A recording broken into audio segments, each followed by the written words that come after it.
Hello, everyone, and welcome to another episode of the Pelt Music Podcast. Shortly, we'll be joined by Black Orchid Empire, who have just released their fourth album, Tempus Veritas. But before then, the usual reminders from myself. If you would, please do follow Full Pelt on social media. We're on Facebook at Full Pelt and on Twitter and Instagram at Full Pelt Music. And again, if you would, please do hit that like button, hit that subscribe button, whatever you're watching or listening. Welcome, Paul, from Black Orchid Empire to the Full Pelt Music Podcast. Absolutely delighted to have you on today. How are you doing? Very well, thanks, mate. Nice to talk to a fellow Paul. And looking forward to having a chat.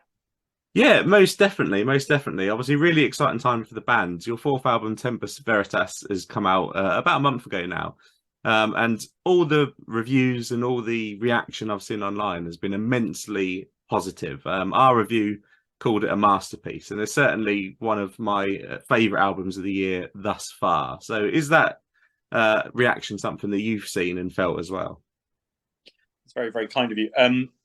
We're very, very happy with the fact that everybody seems to be enjoying the record. Yeah, it's really hard, man. You make something kind of in a vacuum. I think in an ideal situation, you're not really influenced by any outside kind of forces, and you're just doing what you want to do, which is great, but you have no way of knowing whether or not that's going to connect with anybody on an emotional level. And when there's always quite a long gap between finishing something and actually coming out and it actually getting into the wild. So when that does happen, it's so reassuring to find that people do get it and they do kind of understand the vision that we had for the record. So yeah, it's really gratifying. It's any artist will tell you that they don't care about other people's opinions, they don't care about reviews, and they just want to make the music they make. And that is true, but it's very difficult to deal with being told that something you think is amazing, other people don't. So it's nice when the opposite is the I don't believe anyone who says they're not affected by negativity. So it's really nice when it's positive. It's really good. Most definitely. And obviously it is, it's called, a labour of love because there is labour involved. It is hard work making an album. So what was the recording process for you like this time? Obviously, fourth album in. How did the making of Tempus Veritas look? So, I mean, the three of us are all producers and we all work on other people's music all the time. We run a studio together.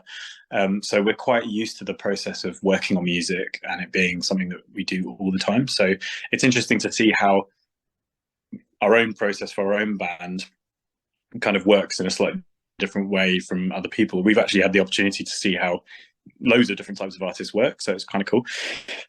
For us, it's really collaborative. So the three of us together will be involved in every aspect of the kind of writing and the idea creation. And then when it comes to recording, we'll do like two stages. We'll do all the sort of the demos of the songs, so just creating everything on the fly, but we're recording it as we go, and then editing it from there. So we'll do like a riff farming process, we call it, where we come up with something and then see if we can tweak it, make it more interesting, make it cooler, and we'll all be really involved in that.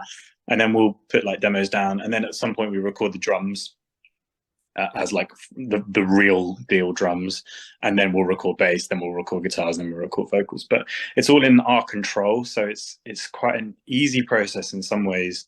I guess the hard part about it is just the fact that it's your own music, and the state as you can make them, and we're not ever dealing with an outside objective producer. We're producing ourselves, and we're recording everything ourselves, and I mixed the record, and a really lovely guy called Omen Hamidovic does the mastering, which is great because that's like the final sort of objectivity. But the really cool thing about the way we can work is that all three of us are used to being in a production role for other people, so we can all act as the producer, or collectively or individually as needed. So if I'm doing vocals, I'm not producing myself from behind the mic because that's impossible, but the other two boys are doing that for me, and the same when we're doing drums or bass or backing vocals, whatever. So it's sort of a weird combination of being quite effortless in a lot of ways, and it's refined over time, but also we're always trying to push ourselves as hard as we possibly can. So it's intrinsically going to be challenging as well. And I certainly think on this record, some of the stuff pushes us technically harder than we've been pushed before, which is sort of like a deliberate choice.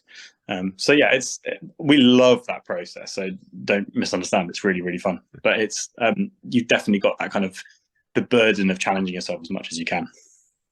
Yeah, no, definitely, and it's a really unique perspective and obviously situation for you guys that you're all able to obviously put that producer's hat on and work as a collective to do that. And I love the idea of riff farming. I mean, obviously, the band is pretty riff-tastic. Let's use that phrase. So I mean, yeah, I would love to be a fly on the wall on one of those sessions. It's actually really fun, that process, and it's fun working with other bands as well doing that. But there's always a thing where you come up with a cool initial idea, because obviously you might come up with loads of ideas that are just okay, and then suddenly something's like, that's really good, and then just whipping it into shape as much as possible is something I think is overlooked for a lot of people. It's really important to explore as many avenues as you can for making something as interesting and consistently kind of entertaining as you can. It's one thing to get a really cool phrase and then just repeat it 4 times, but if you can find a way of creating interest over each repetition of that phrase and developing something as a motif, it can be much more rewarding for the listener. I think so. That's something we really try hard to do. Yeah, and it comes across 100%. It does. So yeah, no, really, really great to get that insight into the recording process of the band. And just to take you back slightly to obviously Semaphore, your last album, before we crack back into Tempus Veritas, because obviously the process for that was done just before the pandemic, but of course the album was released at sort of the height of the initial pandemic. So I just wanted to see, especially as you've just released this album now under more usual circumstances, what was the experience like for you to put an album out at that point in time? In 2020, it was weird. We obviously discussed whether or not we should delay it, but nobody knew what was going on, and it would have been a terrible mistake actually to delay it, because when would we put it out? It would have been like 2. It just turns out that we just had to release a record that we couldn't tour, and that's probably how it. But the advantage was that everybody was in the same situation. Yeah. So I think I said in a couple of interviews at the time, it's like, if Metallica aren't touring, no one can tour. It's like, who cares? It's fine. I think it would be really weird if it was a situation that just affected one band. So it was strange. We did an online listening party and stuff, and that was really cool. I think in a weird way it kind of worked for us, because everybody was stuck looking for new interesting things to listen to, and so they had that opportunity. I don't know, it's that whole thing of trying to predict what could have happened. It's like a what if thing, isn't it? But who knows what it would have been like if we could have done a bunch of shows right then. It's very hard to say.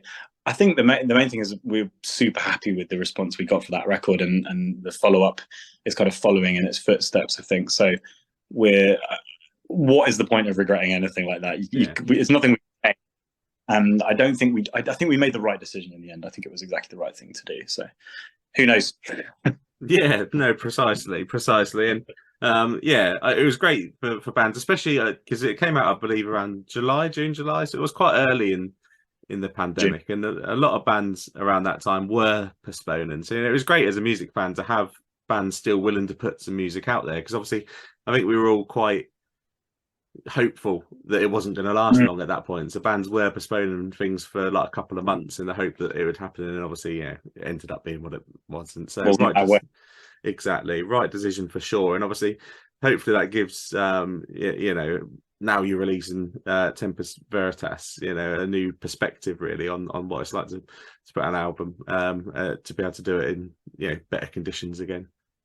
Yeah, we also used the time for writing. That's when a lot of the riffs, the first ideas for Tempus were written. So I think we played a sneak preview of the riff from Deny the Sun in the listening party for Semaphore. So that tells you how long things have been going on. I'm a little bit concerned now because we're kind of behind the ball. We need to start writing the next record. Yeah. I think basically the way that all works is that people who are in bands and do creative things for a living are inherently used to having to be really dynamic and really kind of able to pivot in different situations. So you saw it with the live music industry. Everybody who realized that was just had fallen over all found different ways of doing things, and then waited it out until they could return back to normal. And that's kind of it's just anyone who's ever been on a tour knows how chaotic it is and how much you have to be able to put up with things that are pretty crazy. So I think it's almost like that sort of suited the personality type of a musician. It's like, what, I just stay indoors and write guitar riffs all the time. That's fine. You know, I don't think it was particularly damaging in that way. It was in lots of other ways, I think. Yeah, definitely. And obviously, yeah, thankfully all that's done. So I hate having to talk about the pandemic, and hopefully soon enough I'll be able to stop doing it. But it still seems to have a little bit of relevance, obviously, with new releases.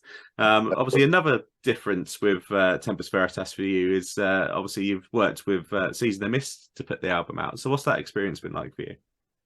They've been fantastic. Michael and the guys are really passionate, and they really believe in what all their bands are doing. They don't sign people that they don't believe in, which is really cool. So yeah, it's been great. I mean, to be honest, we've had a really good label experience throughout our career. We had a really good experience with Long Branch as well. And it's only been sort of circumstance that caused us to move to a different label, but it's been a really happy chain of events that's meant everything's been great. It's kind of a irritatingly positive story, isn't it, really? But basically it's been really great. I think it's quite good that we are on the much more commercial side of their roster. So whereas they have a lot of very heavy like black metal bands and death metal bands, we are definitely not the kind of norm for their roster. I think that kind of probably works in our favor a little bit, because we can be one of the more commercial acts, or one of the acts with way more melody. But I don't know, it's quite divisive, I think, what we do, because some people don't want to hear anything apart from like heavy vocals. They don't want to hear clean vocals, and it comes up quite a lot. But I genuinely feel like it's the biggest strength of what we have, is that we can have the musical content that is just as heavy as some really quite heavy bands, but then have songs that are very melodic and hopefully will stick with you and kind of operate in a slightly different way, much more like a pop way. So I think that's a benefit for us, and I think that probably helps us on that roster. But yeah, they've been great. Yeah, and I love a positive story, to be fair, especially after asking a question about the pandemic, which was obviously not really a very positive time. So it's great, great to hear. And there are some really great independent record labels out there that are doing some great work with some great bands, and it is great to be able to put a spotlight on them, to use the word great 3 times in a sentence. So yeah, definitely. And you know, a nice segue as well, using the word great, to the next question, which is on The Raven, which obviously is a great song, and you know, it's one of the standout tracks of the album to an extent. But also, obviously, I would highlight there that there's not a bad track on the album. It is such a phenomenal album. But of course, it's one of the singles and one of the ones that was put out there around the release. So we featured it over on our Hard and Heavy playlist at the time. So we just wanted a spotlight on that song. And obviously, listeners can go on that playlist and check it out. And they can obviously check it out on all the streaming sites. And preferably, buy a physical copy of the album and check it out on there would be great as well. What can you tell us about The Raven? What are the themes behind the song, and how did that song in particular come together for you? Wicked. I'm glad you like it. It's one of our favorites too. So the whole album has like a historical kind of narrative to it, where we're finding bits of history and writing stories around them. But The Raven in particular is inspired by kind of Viking folklore. I suppose you have to call it folklore and mythology rather than history, to an extent, because there was a bit of a lack of written tradition in those days. So we're talking like kind of 8th, 9th century. And obviously there were a lot of people that came from Scandinavia and sort of raided the UK, which was not called the UK back then. But then became settlers and became farmers, and essentially what they wanted was just a place to live. They wanted a place to that they could thrive. And the story of The Raven is about somebody who's been in a foreign land for quite a long time and is starting to realize that they aren't seeing the omens of their old gods anymore, and wondering if that's a sign that they've been abandoned by them. So like a Norse settler, not seeing the raven, essentially. And it's just a study in what it's like to live in an alien place, and how do you reconcile your culture and your past experience and your life so far with a brand new experience, and how do you kind of learn to evolve in that landscape, and about just self-doubt and illusion and all those other things that come into it. So like the whole record is about these little things that seem like quite simple things to hang a story on, but actually what they really do is talk about loads of different aspects of the human condition, in a way that I think is quite free because of the story, because of the theme. We're able to really talk about really interesting things without them having to be actual personal experience, which sounds a bit like it might be sort of a cop-out, like I don't have any interesting experience to talk about, but it's more to allow expression that's outside of the normal constraints, in the same way that Semaphore was a sci-fi album, because then we could use that as a way of talking about all these big ideas. It's very hard to talk about big ideas if you have to encase it in your trip to Asda, but if you can talk about if you have a theme, if you have a story, if you have a Tolkien-esque landscape to paint in, then you can do all sorts of crazy stuff. So that's the idea, and that's what The Raven is about. Yeah, and that's the beauty of art as well, and obviously the creative freedom to explore that, and quite interesting sort of topic and relatable topic in a lot of ways that perhaps listeners can pick out from what you've just said, things relative to them, which is always great.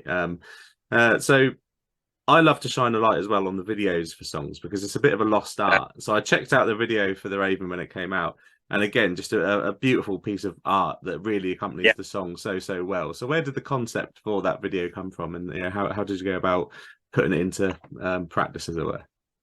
So since the Semaphore record, all of our videos have been completely done by our friend Alina Gudnyenko, who is just an insanely talented sort of creative artist, and her medium is video.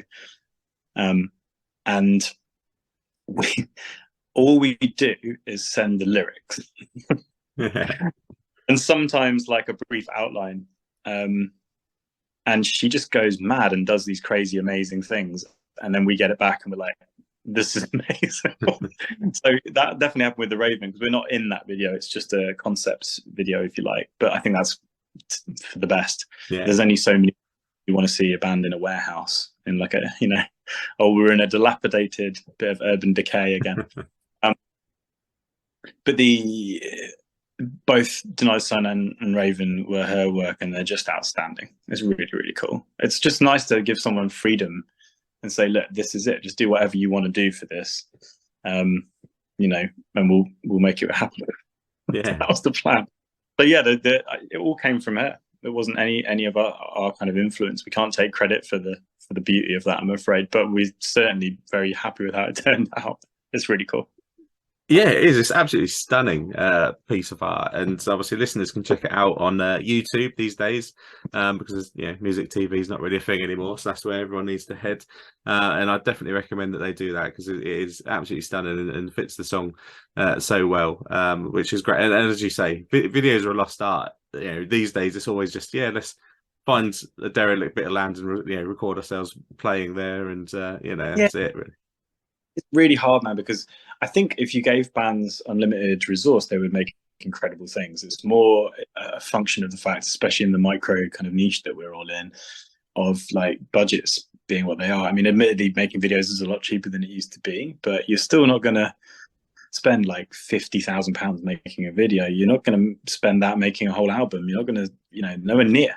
You might get 10% of that as your budget. So for an album.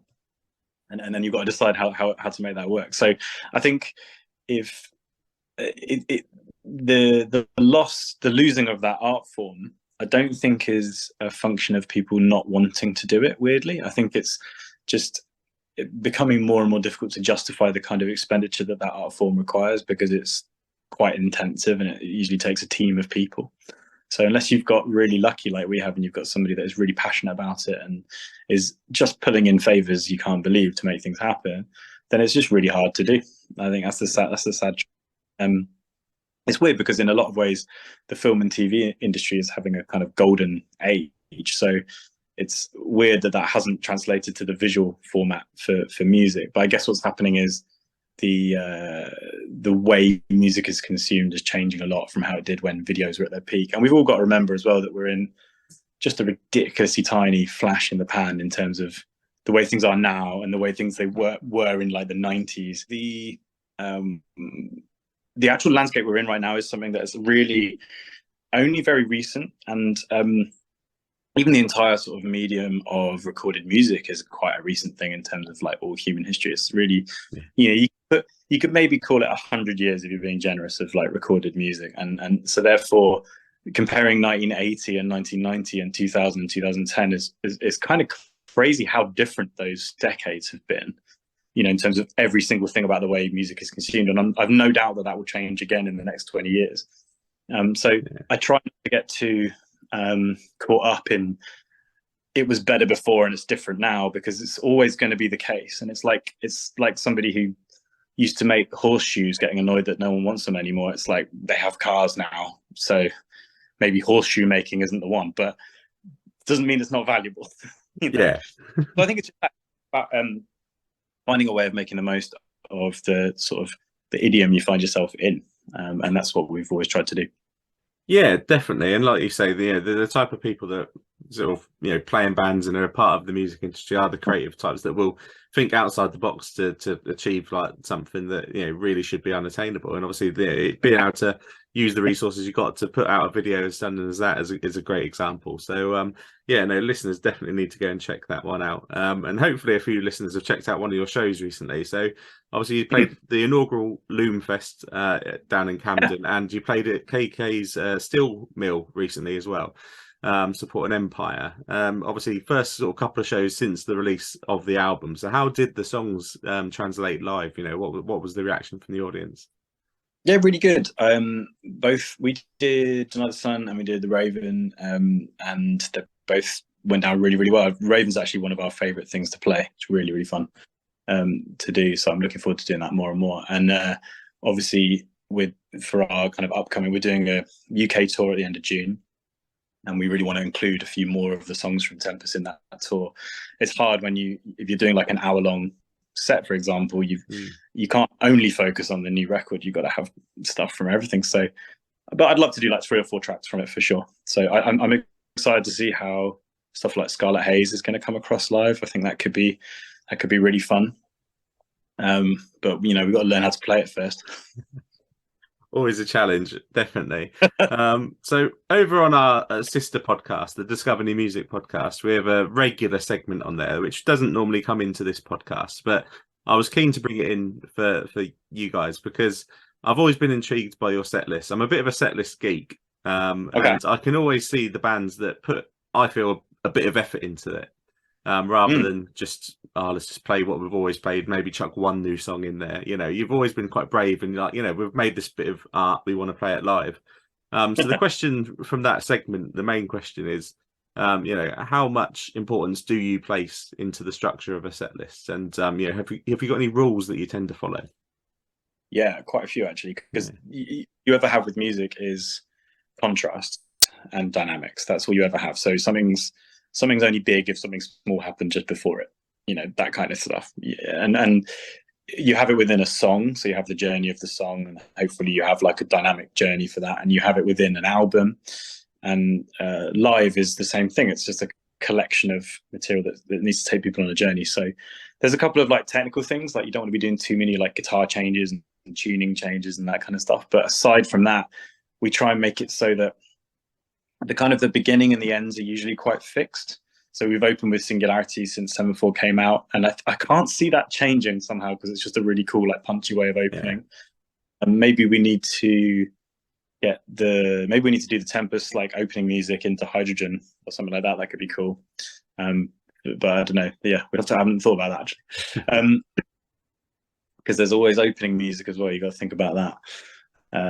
So then, it's about taking people on some sort of journey. So you don't want to have too many, all guns blazing songs in a row. You want to kind of have a few and then come down again. So certainly stuff like Winter Keeps Us Warm in the middle of the set is always quite good, because that's when they're kind of ready to have a bit of a sing along and have a bit of a break. And ending, we've been closing out with Death from Above which is like a nice heavy way to finish, which is really fun. And stuff like My Favorite Stranger comes in there towards the end, and something like Evergreen just before that, maybe to give a bit more of a kind of dynamic shift.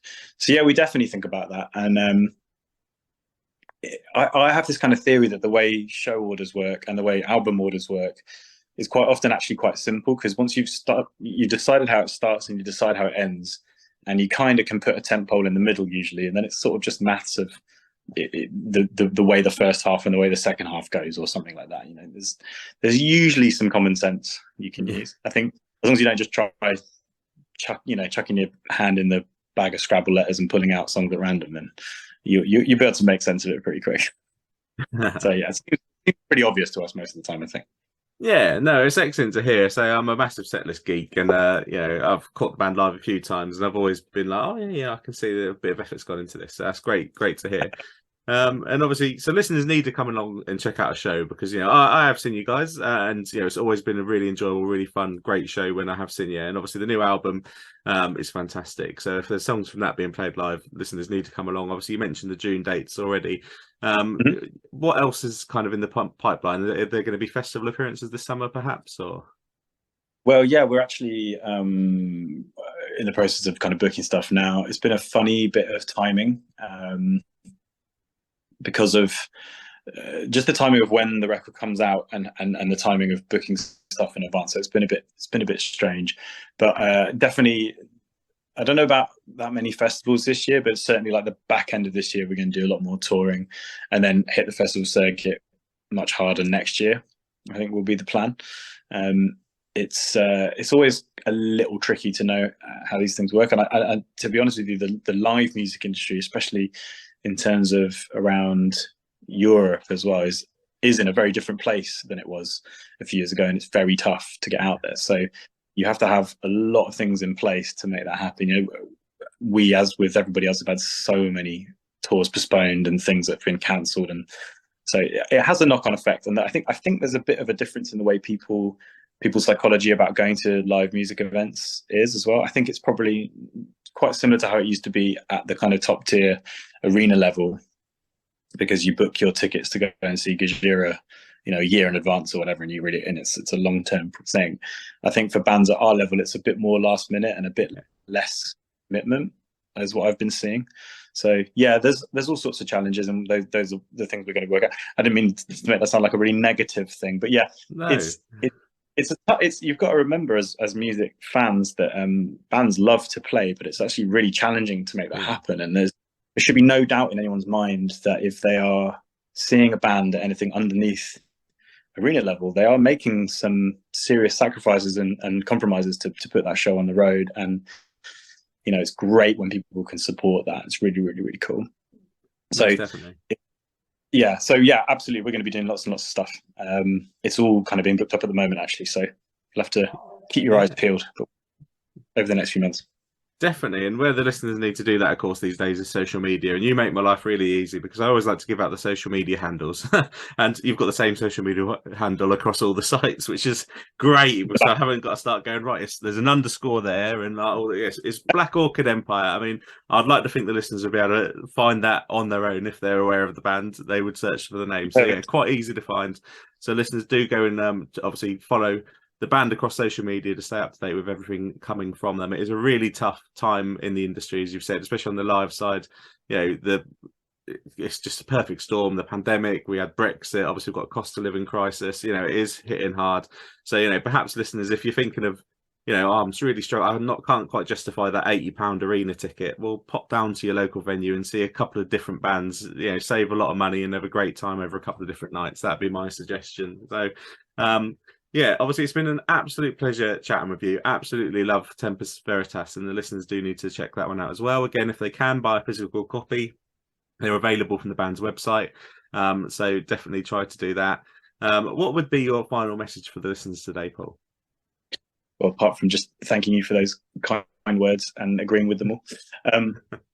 Yeah, to be honest, we're just blown away every time we hear about anybody understanding what we do and enjoying it, and it's what we always hope will happen, but it's really lovely when it does. So I just want to say from the three of us, thank you very, very much for listening. And we're going to get hard to work doing the next one for you. Excellent. I cannot wait for that. So, yeah, thank you so much, Paul, for joining us on the podcast. No problem. It's all my pleasure. Well, thank you, everyone, for listening. I really do hope you enjoyed that chat there with Black Orchid Empire. Please do make sure you check out their new album, Tempus Veritas. And, of course, follow the band across social media. You can also follow Full Pelt on social media. We are on Facebook at Full Pelt and on Twitter and Instagram at Full Pelt Music. Finally, if you would, please do hit that like button, hit that subscribe button wherever you're watching or listening, because we'll be back very soon with another episode of the Full Pelt Music Podcast.